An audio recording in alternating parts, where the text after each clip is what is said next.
भागवन भारत और उसके राज्य संघ देखेंगे। तो चलिए शुरुआत करते हैं और इसमें सारे प्रीवियस ईयर क्वेश्चन आपके कंप्लीट हो जाएंगे। भारत एक है तो भारत क्या है, तो भारत एक राज्यों का संघ है, तो हमारा ऑप्शन बी करेक्ट आंसर हो जाएगा।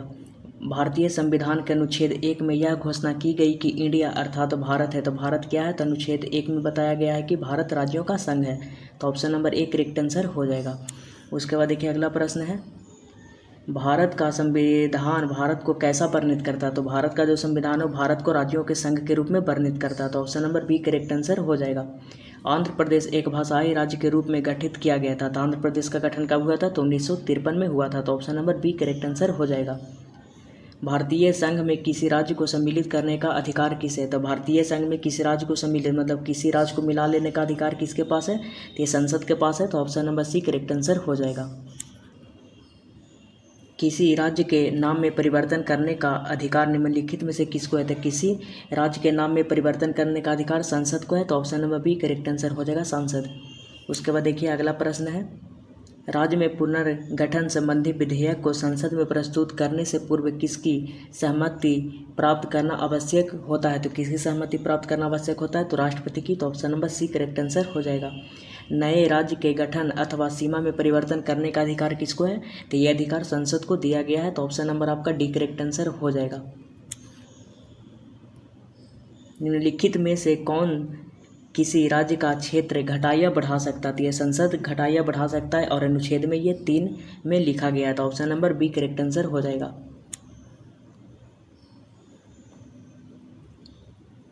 अन्य रजबारों के भारत में विलय के बाद भी किन 3 राज्यों में भारत को शामिल करना या विलंबित किया, मतलब अन्य रजबारों के भारत में विलय के बाद भी किन 3 राज्यों में भारत में शामिल होना विलंबित किया, मतलब भारत में जो शामिल होना नहीं चाहते थे, तो ये कौन कौन थे, तो ये जूनागढ़ था, हैदराबाद था और जम्मू कश्मीर था, तो option number B correct answer हो जाएगा। 500 से अधिक देशी रियासतों के भारत में विलय के लिए कौन उत्तरदायी है, तो ये सरदार वल्लभ भाई पटेल थे, तो option number C correct answer हो जाएगा। निम्नलिखित जोड़ों में से किसने देशी रियासतों को भारतीय संघ बनाने में सबसे अधिक महत्वपूर्ण भूमिका अदा की, मतलब भारत जितना भी जैसे 562 से भी ज़्यादा मतलब देशी रियासतें तो सबको मिलाने कर भारतीय संघ बनाने में किसकी भूमिका सबसे ज़्यादा थी, तो वह सरदार पटेल और वीपी मेनन थे, तो ऑप्शन नंबर आपका बी करेक्ट आंसर हो जाएगा। उसके बाद देखिए नेक्स्ट क्वेश्चन है हमारा, मूल संविधान में राज्यों को कितने वर्गों में बांटा गया था, मूल संविधान में जो राज्यों के है उस 4 वर्गों में बांटा गया था ABCD के रूप में, तो option number D correct answer हो जाएगा। भारत संघ में वर्तमान कितने राज्य हैं, तो वर्तमान में 28 राज्य और 8 केंद्र शासित प्रदेश है, तो option number B correct answer हो जाएगा। संविधान के प्रवर्तन के समय राज्यों को 4 श्रेणी ABC और D में बांटा गया था, इन श्रेणियों को किस वर्ष से समाप्त किया गया था, तो ये समाप्त हुआ था 1956 में, option number C correct answer हो जाएगा। भाषा के आधार पर राज्यों का पुनर्गठन किस वर्ष में किया गया था, 1956 में किया गया था, तो option number A correct answer हो जाएगा। उसके बाद देखिए नेक्स्ट क्वेश्चन है, प्रथम भाषाई राज्य किसे बनाया गया था, तो प्रथम भाषाई राज्य आंध्र प्रदेश को बनाया गया था 1953 में, तो option number C correct answer हो जाएगा। सर्वप्रथम भारत के भाषा के आधार पर आंध्र प्रदेश राज्य का गठन 1953 ईस्वी में हुआ, इसके पूर्व वहाँ एक आंदोलन हुआ था, इस आंदोलन में किसकी मृत्यु हो गई थी, तो पोती श्री राम मुल्लू थी, इनका मृत्यु हो गई थी, धरना पर बैठ गए थे, 58 दिन के बाद इनकी मृत्यु हो गई थी, तो इसीलिए जब इनका डेट हुआ तो भाषाई आधार पर पहला राज्य का गठन आंध्र प्रदेश का हुआ था 1953 में। मूल संविधान में राज्यों को 4 अलग अलग प्रवर्गों को समाप्त करने के लिए किसकी अध्यक्षता में राज्य पुनर्गठन आयोग का गठन किया गया था, तो किसकी अध्यक्षता में किया गया था, तो फजल अली करेक्ट आंसर हो जाएगा, तो option number A correct answer है।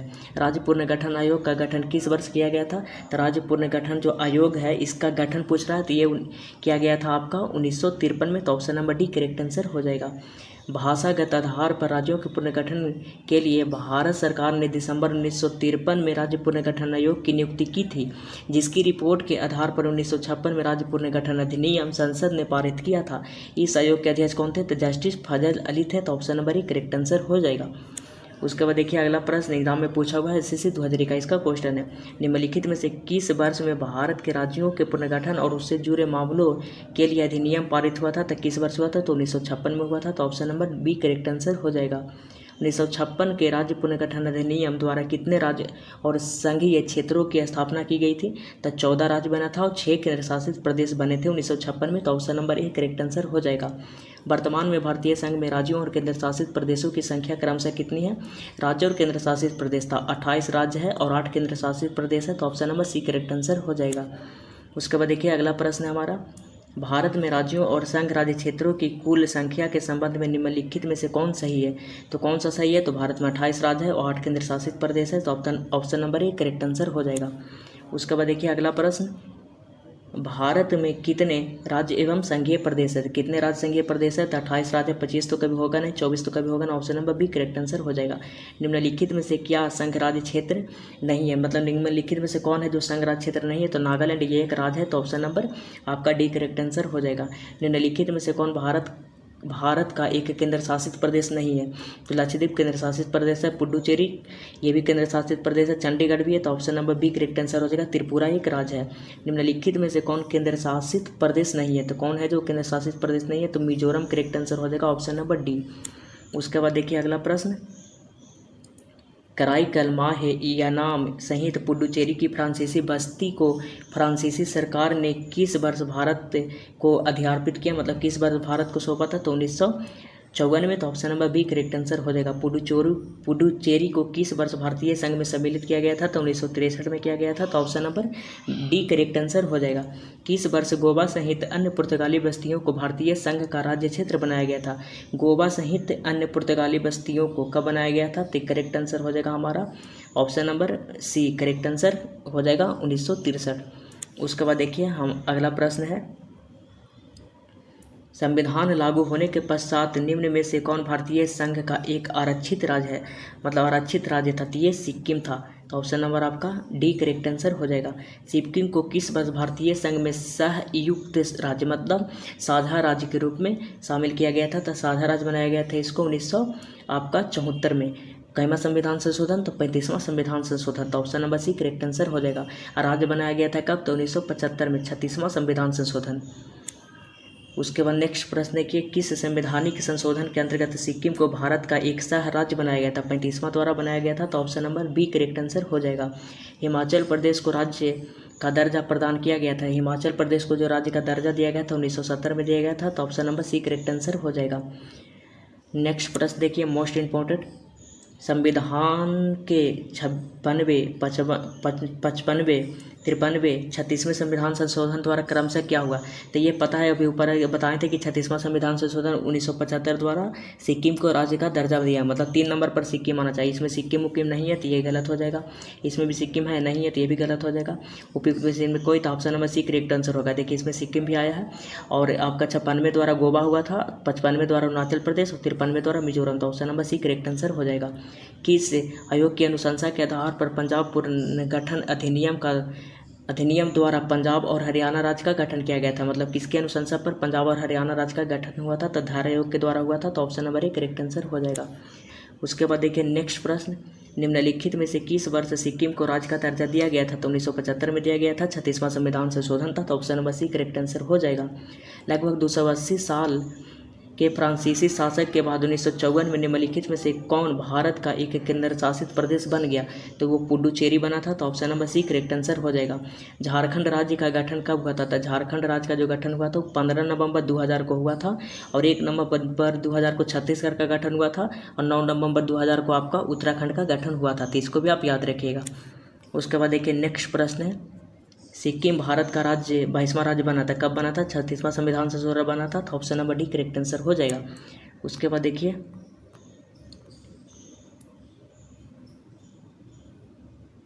3 राज्यों छत्तीसगढ़, उत्तराखंड और झारखंड का गठन निम्नलिखित में से किस वर्ष किया गया था? तो 2000 में किया गया था। तो option number D correct answer हो जाएगा। किसी राज्य से कोई क्षेत्र पृथक या 2 से अधिक राज्यों को मिलाकर या किसी राज्य क्षेत्र को किसी राज्य के साथ मिलाकर एक नए राज्य का निर्माण कौन कर सकता था? ये संसद कर सकता था। Option number B correct answer हो जाएगा। जब थ्योरी पढ़ेगा तो इस समय अच्छे से पढ़ाएंगे, लेकिन ये आपका चल रहा है ऑब्जेक्टिव, तो इसमें उतना बताने अभी मेरे पास उतना साधन भी नहीं। आप जितना जल्दी 1000 सब्सक्राइबर पूरा करिए, जिससे हमें भी उत्साह मिले और आपको हम अच्छी अच्छी चीज़ें पढ़ाएंगे। इस पर आपको रीजनिंग भी पढ़ाएंगे, तो हम इतना अच्छी तरह से पढ़ाएंगे कि आप सोच नहीं सकते हैं। लेकिन उससे पहले आप कम से कम 1K सब्सक्राइबर पूरा करें और ढेर सारा प्यार दें। आगे देखिए, भारत में एक नया राज्य सृजित करने वाले विधेयक को पारित होना अनिवार्य है। संसद के साधारण बहुमत तथा कम से कम 2/3 सिर्फ साधारण बहुमत चाहिए। तो ऑप्शन नंबर आपका बी करेक्ट आंसर हो जाएगा। यहाँ पे निम्नलिखित में से किस केंद्र शासित प्रदेश को आंशिक राज्य का दर्जा दिया गया था? आंशिक राज्य का दर्जा किसे दिया गया था? तो पुडुचेरी को। तो option number B correct answer हो जाएगा। SSC 2019 का क्वेश्चन है। उसके बाद देखिए मोस्ट इंपॉर्टेंट क्वेश्चन है, नीचे दिए गए राज्यों का भारत संघ के संपूर्ण राज्य का दर्जा प्राप्त होने का सही कालानुक्रम है।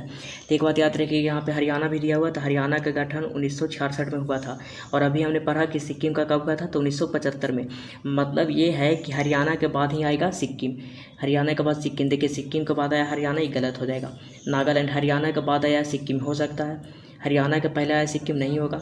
यहाँ पे भी हरियाणा के पहला है सिक्किम, तो नहीं होगा। तो option number B correct answer हो जाएगा। नागालैंड, हरियाणा, सिक्किम, अरुणाचल प्रदेश। नागालैंड, हरियाणा, सिक्किम और अरुणाचल प्रदेश करेक्ट आंसर हो जाएगा। मणिपुर, मेघालय और त्रिपुरा के अंतर्गत राज्य बन गए थे। मतलब मणिपुर और मेघालय किस अधिनियम के तहत राज्य बने थे? तो ये उत्तर पूर्व क्षेत्र पुनर्गठन अधिनियम जो 1971 में आया था, इसके द्वारा ये बने थे। तो option number A correct answer हो जाएगा। उसके बाद देखिए अगला प्रश्न है हमारे पास, एक भारतीय राज्य के रूप में बिहार बना था। बिहार 1912 में बना था। तो option number B correct answer हो जाएगा। मध्य प्रदेश राज्य का गठन कब हुआ था? तो मध्य प्रदेश जो राज्य था इसका गठन कब हुआ था? तो इसको आप कमेंट में जरूर जवाब दीजिएगा। हरियाणा कब राज्य बना? तो हरियाणा राज्य कब बना था? तो ये बना था 1966 में। तो 1 नवंबर 1966 करेक्ट आंसर हो जाएगा। उसके बाद देखिए अगला प्रश्न है हमारे पास, संसद के नए राज्यों को बनाने की प्रक्रिया के बारे में निम्नलिखित कथनों से कौन सा सही नहीं है? तो संसद विधि द्वारा राज्य बना सकती है तथा मौजूदा राज्यों की सीमाओं में परिवर्तन या हेरफेर कर सकती है। हाँ कर सकती है, सही है।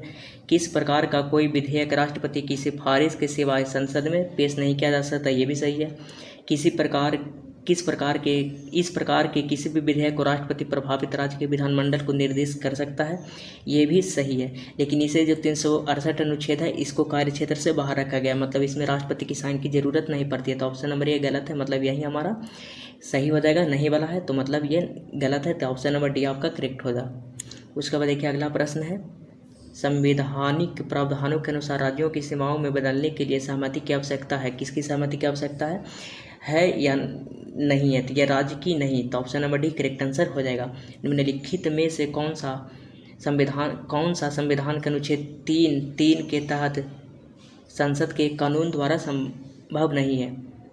तो यह आपको पूछा 3 द्वारा, मतलब जो अनुच्छेद 3 में नहीं है। तो नए राज्यों का गठन 3 में है, राज्यों के क्षेत्रों में परिवर्तन कर सकता संसद 3 में है, राज्यों की सीमाओं में परिवर्तन ये 3 में है। लेकिन नए राज्यों का प्रवेश, जैसे मानिए कि कोई देश का टुकड़ा है, अगर जो वो भारत में मिलना चाहता है तो मिलेगा किस अनुच्छेद के तहत? तो ये मिलेगा आपका अनुच्छेद 2 के तहत। तो ऑप्शन यहाँ पे 2 होना चाहिए, 3 के तहत नहीं आता, बाकी तीनों 3 के तहत। ऑप्शन नंबर डी हमारा यहाँ पे करेक्ट आंसर हो जाएगा। कोई भी देश अपने मूल निवासियों को कुछ विशेष अधिकार देता है, इन अधिकारों को ही नागरिकता कहा जाता है। भारत में एकहरी नागरिकता है, अर्थात हम केवल देश के नागरिक हैं, राज्यों का नागरिक नहीं बल्कि निवासी हैं। भारत में नागरिकता ब्रिटेन से लिया गया है, मतलब कोई भी देश अपने मूल निवासियों को जो विशेष अधिकार देता है उसे ही हम नागरिकता कहते हैं। भारत में नागरिकता कैसी है? एकहरी नागरिकता है। कहाँ से लिया गया है? तो ब्रिटेन से लिया गया है। और हम केवल कहाँ के नागरिक हैं? तो ये हम केवल सिर्फ देश का नागरिक है, राज्य के नागरिक नहीं होते, राज्य का हम लोग निवासी होते हैं। और भारत की नागरिकता ब्रिटेन से ली गई है, तो इसको आप याद रखिएगा। नागरिकता पर पहला विवरण किसने दिया था? तो अरस्तू ने दिया था। नागरिकता पर पहला विवरण जो है अरस्तू ने दिया था। भारत की नागरिकता 1955 के अधिनियम पर आधारित है। भारत की जो नागरिकता है 1955 के अधिनियम पर आधारित है। नागरिकता में पहली बार संशोधन 1986 में हुआ था। नागरिकता में पहली बार संशोधन कब हुआ था? तो 1986 में हुआ था।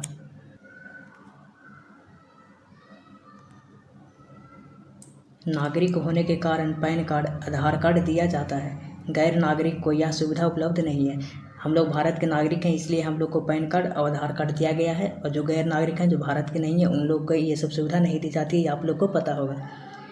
अब देखते हैं आर्टिकल 5। तो आर्टिकल 5 में कहा गया है कि संविधान प्रारंभ में दी गई नागरिकता, अर्थात जब संविधान बना तो उन सभी लोगों को नागरिकता दे दी गई थी जो उस समय भारत के अंदर थे। ये आर्टिकल 5 में कहा गया है। जब संविधान बना था तो जो भारत में लोग थे उन सभी लोगों को नागरिकता दे दी गई थी अनुच्छेद 5 के अंतर्गत। उसी प्रकार है आपका आर्टिकल 6। तो आर्टिकल 6 में कहा गया है कि पाकिस्तान से भारत में आए लोगों को नागरिकता किंतु यह संविधान बनने के बाद आएंगे तो नागरिकता नहीं मिलेगी। अनुच्छेद 6 में कहा गया है कि पाकिस्तान से जो भारत लोग आए थे उनको नागरिकता दी जाएगी, लेकिन कब तक दी जाएगी? जब तक वह संविधान बनने के पहले तक आ जाते हैं तब। अगर जो संविधान बनने के बाद आएंगे तो उनको नागरिकता नहीं देगी। और उनका टाइम दिया गया था जिसको परमिट रूल बोलते हैं। तो 19 जुलाई 1948 ये एग्जाम में पूछा गया क्वेश्चन है। आपको विश्वास नहीं है तो इसको सर्च मार के देख सकते हैं। उसके बाद देखिए आर्टिकल 7 देखते हैं। तो आर्टिकल 7 में आपका बोलता है कि स्वतंत्रता के बाद भारत से पाकिस्तान चले गए ऐसे व्यक्ति जो संविधान बनने से पहले लौट आए तो उन्हें नागरिकता दे दी जाएगी।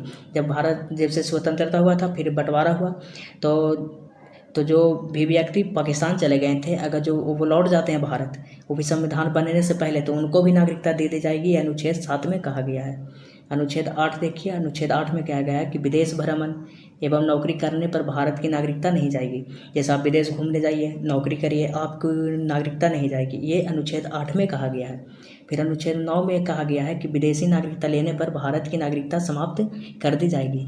अनुच्छेद 9 कहता है कि विदेशी नागरिकता का जो आप लेते हैं, मान लीजिए कि आप चले गए अमेरिका कंपनी में काम करने के लिए और वहाँ की आप नागरिकता ले लिए तो आपकी भारत की नागरिकता रद्द हो जाएगी। तो ये आर्टिकल 9 कहता है, तो इसको भी आपको ध्यान रखना। उसके बाद देखते हैं अनुच्छेद 10। भारतीयों की नागरिकता बनी रहेगी तब तक जब तक कि वह कोई देश विरोधी काम नहीं करते।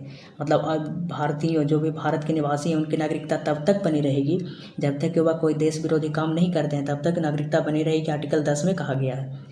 आर्टिकल 11 में कहा गया है कि नागरिकता संबंधी कानून संसद बनाती है, यह जिम्मेदारी गृह मंत्रालय को दी गई है। आर्टिकल 11 में कहा गया है कि नागरिकता जो संबंधी कानून है वो कौन बनाएगी? तो संसद बनाएगी।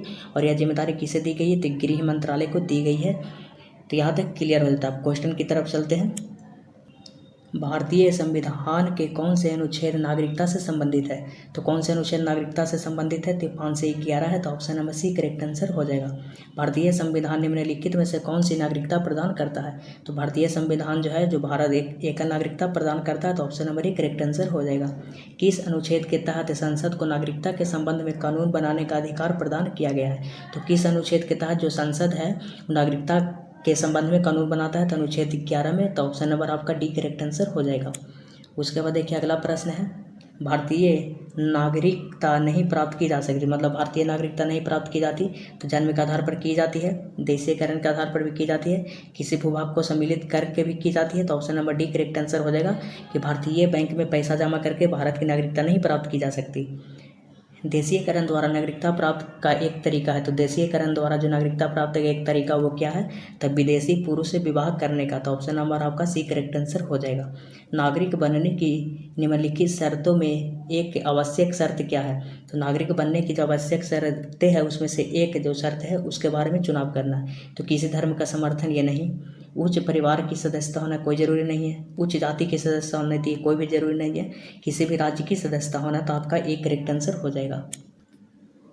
पाकिस्तान से आकर भारत में नागरिकता प्राप्त करने संबंधी प्रावधान का वर्णन निम्नलिखित में से किस अनुच्छेद में किया गया है? तो कौन सा अनुच्छेद में था? तो अनुच्छेद 6 में था। तो ऑप्शन नंबर आपका एक करेक्ट आंसर हो जाएगा।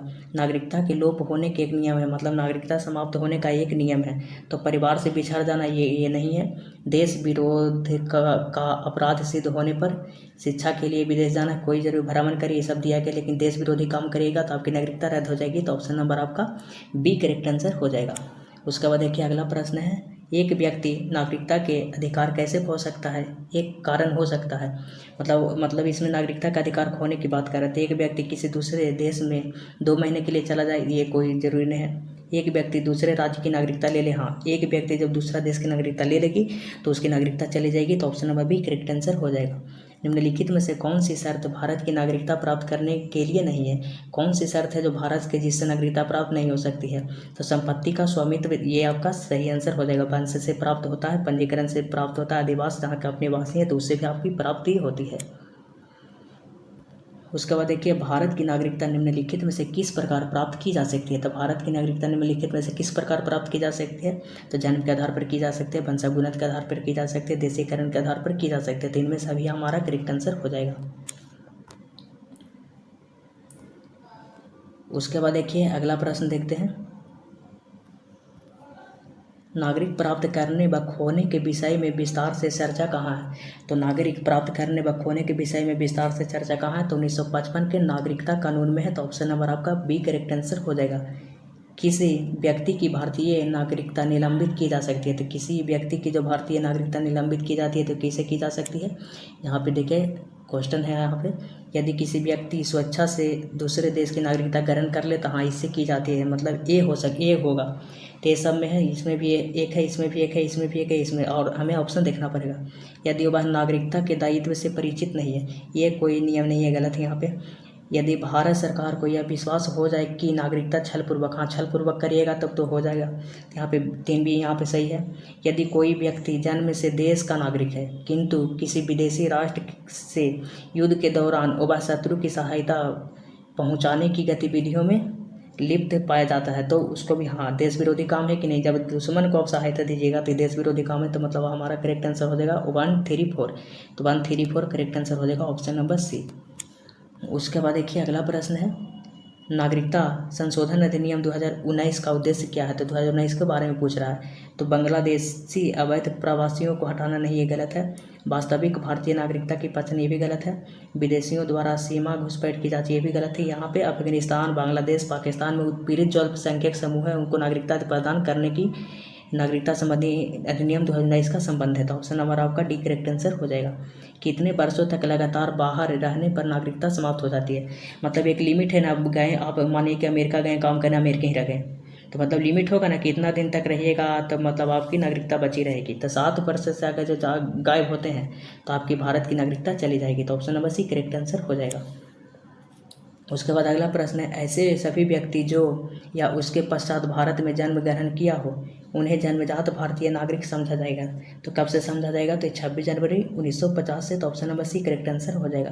निम्न में से किस स्थिति में किसी भारतीय व्यक्ति की भारतीय नागरिकता समाप्त हो सकती है। भारतीय नागरिकता समाप्त होने की बात बोल रहा है, तो त्यागने पर, हाँ अब भारत की नागरिकता त्याग दीजिए तो आपका नागरिक समाप्त हो जाएगा, तो ये सही है। पर्यावसन पर, ये भी सही है। वंचित के दान पर, जब आपको सरकारी नागरिकता वंचित कर देता, नागरिकता समाप्त हो जाएगी। तो option number D correct answer हो जाएगा इनमें सभी। उसके बाद देखिए अगला प्रश्न है, निम्न में से किस स्थिति में किसी व्यक्ति को भारतीय नागरिकता से वंचित नहीं किया जा सकता। मतलब किस स्थिति में भारतीय नागरिकता को वंचित नहीं किया जाता है। निर्वाचन के समय नहीं किया जा सकता, आपातकाल के दौरान, युद्ध के दौरान, इनमें सभी करेक्ट आंसर हो जाएगा कि किसी में भी वंचित नहीं किया जा सकता। वो देश विरोधी काम करेगा तब वंचित होगा, और भी है 3 तरह से वंचित होता है। भारतीय संविधान में नागरिकता के प्रावधान कब लागू हुए। तो भारतीय संविधान में जो नागरिकता का प्रावधान है वो कब लागू हुआ था। तो आपका लागू हुआ था 1949 में। तो option number B correct answer हो जाएगा। उसके बाद देखिए अगला प्रश्न है, भारतीय संविधान के अंतर्गत भारत के नागरिकों को वे कौन से अधिकार प्राप्त हैं जो गैर नागरिकों को प्राप्त नहीं है, जो सिर्फ भारत के नागरिकों को प्राप्त है। तो कुछ सार्वजनिक पदों की पात्रता, संसद व विधानमंडल के सदस्य होने के अधिकार, अनुच्छेद 15, 16 एवं 19 के प्रदत्त मौलिक अधिकार। तो इसमें आपका सभी करेक्ट आंसर है, सभी है जो सिर्फ भारत के नागरिकों को प्राप्त है। संविधान द्वारा प्रदत्त नागरिकों के संबंध में संसद ने एक व्यापक नागरिकता अधिनियम बनाया था। वो कब बनाया था। तो 1955 में। तो option number C correct answer हो जाएगा। भारत में एकल नागरिकता की अवधारणा अपनाई गई है। तो मतलब भारत में जो एकल नागरिकता वो कहाँ से ली गई है। तो इंग्लैंड मतलब ब्रिटेन से ली गई है। तो option number A correct answer हो जाएगा। उसके बाद देखिए नेक्स्ट क्वेश्चन, भारत में रहने वाले ब्रिटिश नागरिक दावा नहीं कर सकता। क्या दावा नहीं कर सकता। तो व्यापार और व्यवसाय की स्वतंत्रता का अधिकार का दावा नहीं कर सकता, ये सिर्फ भारत को प्राप्त है, भारतीय नागरिकों को प्राप्त है। तो ऑप्शन नंबर 1 करेक्ट आंसर हो जाएगा। किस देश में दोहरी नागरिकता का सिद्धांत स्वीकार किया गया। मतलब दोहरी नागरिकता, जैसे मानिए कि बिहार है तो बिहार के भी नागरिक, भारत के भी नागरिक, उसको बोलते हैं दोहरी नागरिकता। जैसे अभी हम लोग के भारत में क्या है, एक ही नागरिकता, मतलब है कि आप तमिलनाडु रहिए, आंध्र प्रदेश रहिए, उत्तर प्रदेश रहिए, बिहार रहिए, कहूँ भी रहिए, लेकिन आप नागरिक कहलाएंगे भारत के ही, भले आप निवासी कहलाएं किसी भी राज्य का, लेकिन दोहरी नागरिकता का मतलब होता है वहाँ का नागरिक कहलाएंगे। तो ये कहाँ है, तो ये अमेरिका में है, तो option number D correct answer हो जाएगा। नागरिकता निम्नलिखित में से किन विधियों द्वारा प्राप्त की जा सकती है, तो नागरिकता प्राप्त करने की जन्म के आधार पर सही है, वंश के आधार पर हाँ आ गए, जो आपके माता पिता दादा उदा परदादा इसमें अगर जो आप भारत के हैं तो आपकी नागरिकता मिल जाएगी। हम लोग को किस रूप में मिला, हमारे माता पिता हैं दादा दादी हैं सब यही हैं, हम लोग को आनुवंशिकता के आधार पर मिला है, पंजीयन के आधार पर मिलता है, ये भी सही है। अनुरोध के आधार पर अनुरोध करेगा सरकार के करेगा विदेशी आगे कि हमको नागरिकता दे दे, कोई मतलब है। तो किस प्रकार प्राप्त की जा सकती है, तो तीनों हो जाएगा, 1 2 3 करेक्ट आंसर हो जाएगा। तो 1 2 3 ऑप्शन नंबर बी में है, तो option number B correct answer हो जाएगा। उसके बाद देखिए, नागरिकता प्राप्त करने के लिए शर्त निर्धारित करने वाला सक्षम निकाय कौन है, तो नागरिकता का कोई भी संबंध बनाएगा मतलब कानून बनाता है तो कौन बनाता है, तो संसद बनाता है, तो option number C correct answer हो जाएगा। भारत का एक नागरिक अपनी नागरिकता खो देगा यदि वह, तो कैसे खो सकता है, भारत का नागरिक का परित्याग कर दे, हाँ खो देगा जब खुद त्याग कर देगा तब। स्वेच्छा से अन्य देश की नागरिकता, हाँ अन्य देश की नागरिकता लेगा तो भारत की नागरिकता चली जाएगी। आर्टिकल 9 में कहा गया है, किसी अन्य देश के नागरिकता से विवाह करता, अन्य देश के नागरिक से विवाह करता है, तो विवाह करता है ये तो नहीं, विवाह करता है तो उससे का मतलब हम देश के हम कोई भी कर लेगा अपना लेकर आ जाएगा भारत में, क्या दिक्कत है। सरकार की आलोचना करता है, सरकार की आलोचना करेगा तो भारी पड़ सकता है उसको, मतलब देश विरोधी काम करेगा। तो यहाँ पे 1 2 और 4 करेक्ट आंसर होना चाहिए, तो 1 2 4 है ऑप्शन में, 1 2 1 2 1 2, तो यहाँ पे 4 भी नहीं हो, 4 होगा केवल 1 और 2। 1 2 मतलब यहाँ पे भारत की नागरिकता परित्याग करता है, स्वेच्छा से किसी अन्य देश की नागरिकता ले लेता है, ये सब उतना जरूरी नहीं है, तो option number C correct answer हो जाएगा। उसके बाद देखिए लास्ट प्रश्न है, नागरिकता संशोधन अधिनियम भारत के संविधान के निम्नलिखित में से किस भाग के अंतर्गत आता है, तो नागरिकता से संबंधित कौन सा भाग है, तो भाग 2 में है, तो ऑप्शन नंबर आपका बी करेक्ट आंसर हो जाएगा। ये देखेंगे जिसमें मूल अधिकार को देखेंगे। तो चलिए शुरुआत करते हैं, अगर जो चैनल पर नए हैं तो चैनल को जरूर सब्सक्राइब कर लीजिएगा। मौलिक अधिकार संविधान के किस भाग में वर्णित है, तो मौलिक अधिकार संविधान के किस भाग में वर्णित है, तो भाग 3 में वर्णित है, तो option number B correct answer हो जाएगा। भारत के संविधान का भाग 3 संबंध है, तो भारत के संविधान के भाग 3 का संबंध है, तो मूल अधिकारों के से है, तो option number C correct answer हो जाएगा। मूल अधिकारों को सर्वप्रथम किस देश में संवैधानिक मान्यता प्रदान की गई थी, तो संयुक्त राज्य अमेरिका में की गई थी, तो option number B correct answer हो जाएगा। भारतीय नागरिकों को मौलिक अधिकारों का वर्णन है, तो भारतीय नागरिकों के मौलिक अधिकार का वर्णन किसमें है, तो अनुच्छेद 12 से लेकर 35 तक में, तो option number A correct answer हो जाएगा। उसके बाद देखते हैं अगला प्रश्न,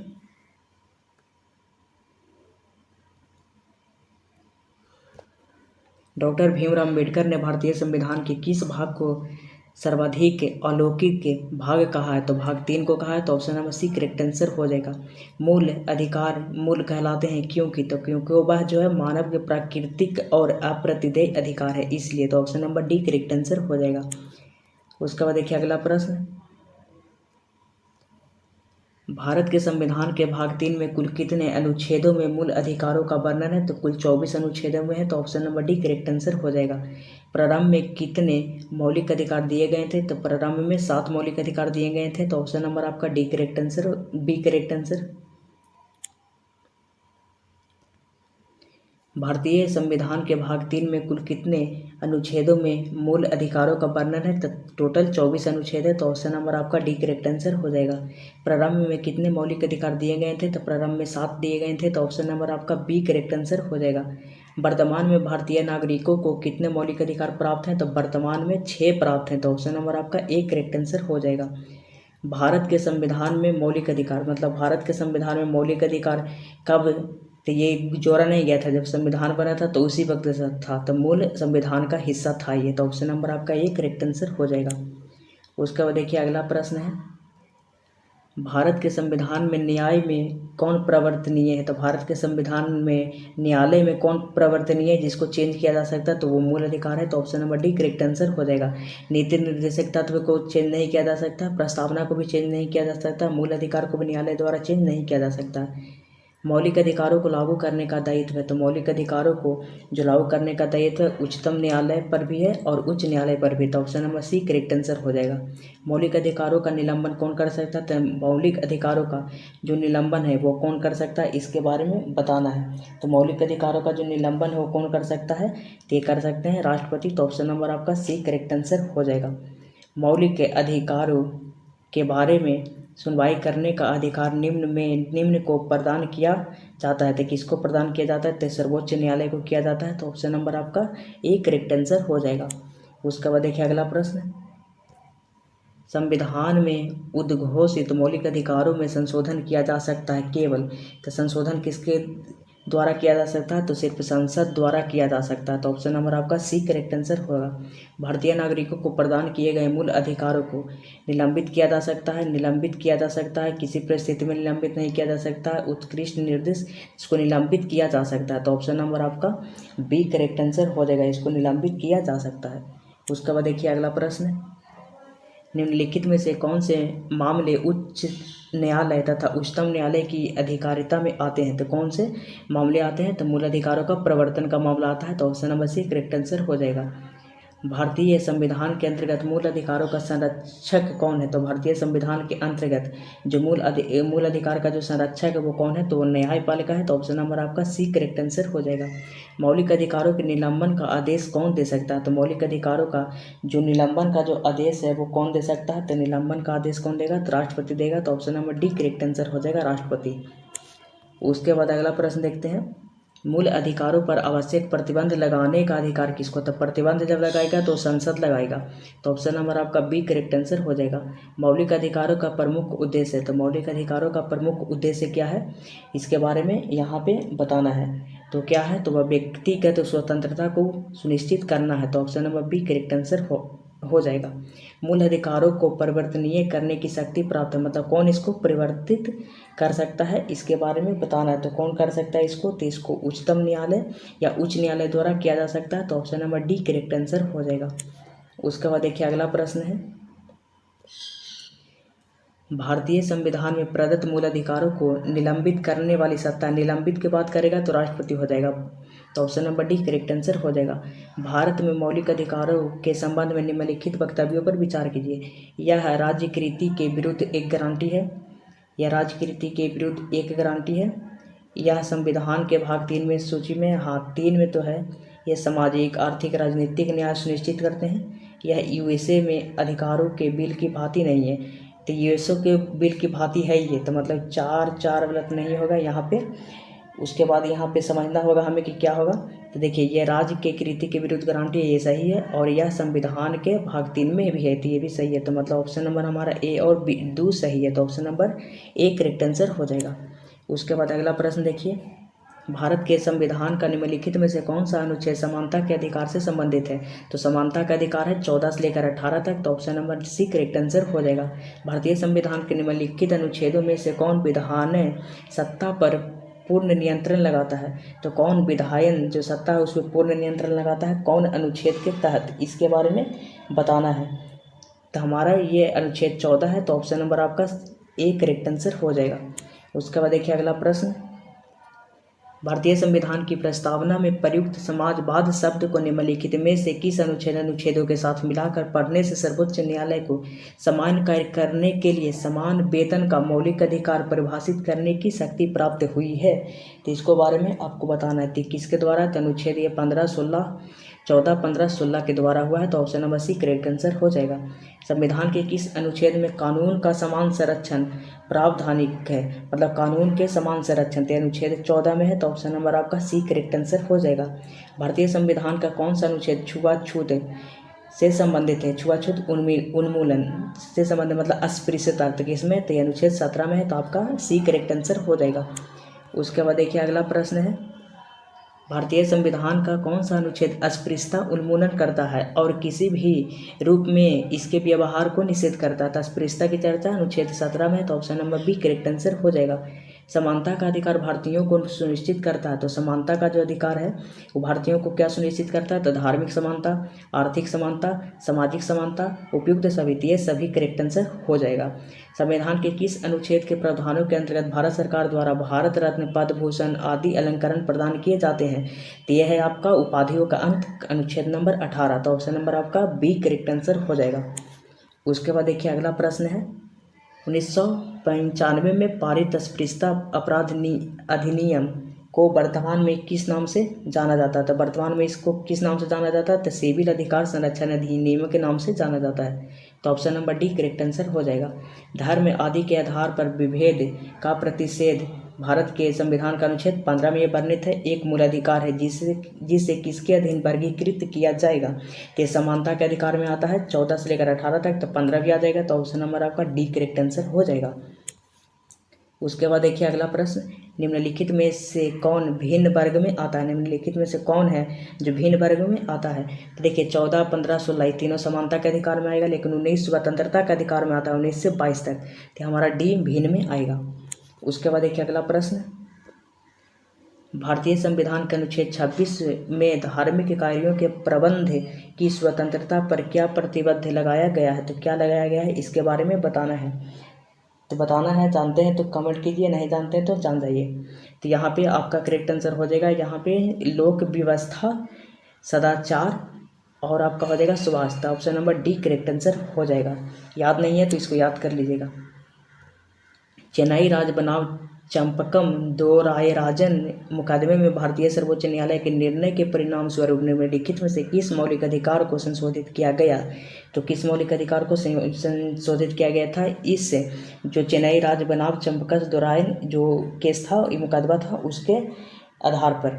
तो यहाँ पे भेदभाव के विरुद्ध जो अधिकार है इसमें संशोधन किया गया था। तो option number B correct answer हो जाएगा। उसके बाद देखिए अगला प्रश्न, भारत में समाचार पत्रों का स्वतंत्र किसमें है? तो समाचार पत्रों का स्वतंत्रता के बारे में बता रहा है, तो यह है आपका संविधान के अनुच्छेद का के विशेष रूप से उपबंधित है। तो ऑप्शन नंबर आपका ये करेक्ट आंसर हो जाएगा। भारत का संविधान स्पष्टतः प्रेस की आज़ादी की व्यवस्था नहीं करता, किंतु यह आज़ादी अंतर्निहित है अनुच्छेद किस में? तो अनुच्छेद आपका ये है 19 के अ में। तो ऑप्शन नंबर एक करेक्ट आंसर हो जाएगा, ये प्रेस से संबंधित है। उसके बाद देखिए अगला प्रश्न है, स्वतंत्रता के मूल अधिकार से संबंधित संविधान के अनुच्छेद 19 के बारे में बोल रहा है के अंतर्गत कितने प्रकार की स्वतंत्रता दी गई है? तो 19 के अंतर्गत दी गई है 6 प्रकार की स्वतंत्रता। पहले 7 था, लेकिन अब संपत्ति का अधिकार हट गया, तो 6 प्रकार की व्यवस्था है। स्वतंत्रता का अधिकार संविधान के किन अनुच्छेदों में वर्णित है? तो स्वतंत्रता का जो आपका अधिकार है वो 19 से 22 तक है। तो option number B correct answer हो जाएगा। अनुच्छेद 19 में वर्णित स्वतंत्रताएं निम्नलिखित में से किसको प्राप्त है? तो 19 में वर्णित जो स्वतंत्रताएं हैं जो किसको प्राप्त है? तो सिर्फ भारतीयों को प्राप्त है, केवल भारतीयों को प्राप्त है, तो केवल भारतीय नागरिकों को प्राप्त है। तो ऑप्शन नंबर आपका सी करेक्ट आंसर हो जाएगा। उसके बाद देखिए, भारतीय संविधान का अनुच्छेद 21 निम्नलिखित में से किसके विरुद्ध संरक्षण प्रदान करता है? तो किसके विरुद्ध संरक्षण प्रदान करता है इसके बारे में बताना है। तो कार्यपालिका और विधायपालिका दोनों को विरुद्ध ये संरक्षण प्रदान करता है। तो option number D correct answer हो जाएगा। भारत के संविधान का निम्नलिखित में से कौन सा अनुच्छेद प्रेस की स्वतंत्रता से संबंधित है? तो कौन सा अनुच्छेद प्रेस की स्वतंत्रता से संबंधित है? 19 में आता है, तो अनुच्छेद 19 करेक्ट आंसर हो जाएगा। उसके बाद देखिए अगला प्रश्न, निम्नलिखित में नागरिकों का स्वतंत्रता संबंधी सही अधिकार कौन है? तो कौन सा है जो नागरिकों के स्वतंत्रता संबंधी सही अधिकार है इसके बारे में बताना है। तो हथियार सहित सभा करने की स्वतंत्रता, सरकार के विरुद्ध षड्यंत्र करने की स्वतंत्रता गलत, भाषण और विचार व्यक्त करने की स्वतंत्रता ये सही है। तो ऑप्शन नंबर आपका सी करेक्ट आंसर हो जाएगा। प्रेस की स्वतंत्रता किस प्रकार में निहित है? तो प्रेस की जो स्वतंत्रता है किस अधिकार में निहित है? तो किस अधिकार में निहित है?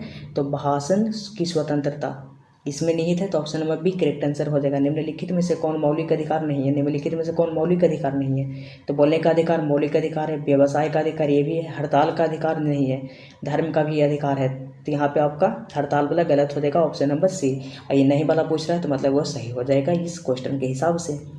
उसके बाद देखिए अगला प्रश्न, भारत संविधान का कौन सा अनुच्छेद व्यक्ति को विदेश यात्रा के अधिकार को संरक्षण प्रदान करता है? विदेश यात्रा इस 19 में है। तो ऑप्शन नंबर आपका बी करेक्ट आंसर हो जाएगा। उसके बाद देखिए थोड़ा सा बड़ा क्वेश्चन है, निम्नलिखित कथनों पर वक्तव्यों पर विचार कीजिए या ध्यान दीजिए। किसी को राष्ट्रगीत गाने के लिए बाधित नहीं किया जा सकता क्योंकि इससे वाक स्वतंत्रता अभिव्यक्ति के अधिकार का उल्लंघन होगा। यहाँ पे ये देखना है, यहाँ पे स्टेटमेंट दिया हुआ है और इसको सही भी चुनना है, तो इसके बारे में हम लोग को देखना होगा। देखिए, वाक स्वतंत्रता अभिव्यक्ति के अधिकार के उल्लंघन होगा, जो मतलब बोलने की स्वतंत्रता का जो तो इसका उल्लंघन होगा, ये सही है। इससे अंतःकरण और धर्म के अबाध रूप से आचरण और प्रचार करने की स्वतंत्रता अधिकार का उल्लंघन होगा, ये भी सही है। राष्ट्रीय गीत गाने के लिए किसी को बाध्य करने वाला कोई विधेयक उपबंध नहीं है, ये गलत है। तो हमारा ऑप्शन नंबर ए और बी करेक्ट आंसर हो जाएगा। उसके बाद देखिए अगला प्रश्न देखते हैं। निम्नलिखित में से किन्हें सर्वोच्च न्यायालय ने मौलिक अधिकार के रूप में मान्यता दी है? निम्नलिखित में से किन्हें सर्वोच्च न्यायालय ने मौलिक अधिकार के रूप में मान्यता दी है? तो किस दी है? आवास का अधिकार, हाँ। विदेश यात्रा, सामान्य रूप पे सामान्य कार्य के लिए समान वेतन, यहाँ पे मतलब मौलिक अधिकार के रूप में मान्यता दी है, इसके बारे में पूछ रहा है। तो ये जो है मौलिक अधिकार में विदेश यात्रा जाइए जा सकते हैं, समान कार्य के लिए समान वेतन, ये 16 में है। तो ऑप्शन नंबर यहाँ पे सभी करेक्ट आंसर हो जाएगा। 1, 2, 3 तीनों ही रूप में मान्यता दी गई है। उसके बाद देखिए अगला प्रश्न है कि भारतीय संविधान में प्रदत्त स्वतंत्रता का अधिकार के संबंध में निम्नलिखित में से कौन सत्य नहीं है? तो भाषण अभिव्यक्ति की अबाधित स्वतंत्रता, यही गलत है। अबाधित बोल रहा है, मतलब बाधित नहीं किया जाता। अब कुछ भी देश के बारे में गलत बोलिएगा तब तो सरकार रोक लगा नहीं सकता आप पर, तो एक गलत हो जाएगा। संघ बनाने की ये सही है, भारत में भ्रमण करने की सही है। तो ऑप्शन नंबर ए गलत है। तो ऑप्शन नंबर हमारा एक करेक्ट आंसर हो जाएगा ऑप्शन के हिसाब से। संविधान के किन अनुच्छेदों में शोषण के विरुद्ध अधिकार वर्णित है? तो शोषण के विरुद्ध ये 23-24 में है, तो अनुच्छेद 23-24 करेक्ट आंसर हो जाएगा। उसके बाद देखिए अगला प्रश्न, मौलिक अधिकारों के अंतर्गत कौन सा अनुच्छेद बच्चों के शोषण से संबंधित है? तो अनुच्छेद ये 24 हो जाएगा। तो option number D correct answer हो जाएगा। भारतीय संविधान का कौन सा अनुच्छेद 14 से कम आयु के बच्चों को कारखाना आदि नियोजन में रोकता है, मतलब वहाँ पे काम करने से रोकता है? तो अनुच्छेद 24 है। तो ऑप्शन नंबर आपका ए करेक्ट आंसर हो जाएगा। कारखानों अथवा खानों में कोई व्यक्ति नियुक्ति नहीं किया जा सकता जब तक उसकी आयु 14 वर्ष ना हो जाए। तो यहीं तक देखते हैं, ये पाठ हमारा 1 है। अगले क्लास में देखेंगे जो भी बचा हुआ क्वेश्चन है। तो थैंक यू, धन्यवाद। चैनल पर नए हैं तो चैनल को जरूर सब्सक्राइब कर लीजिएगा।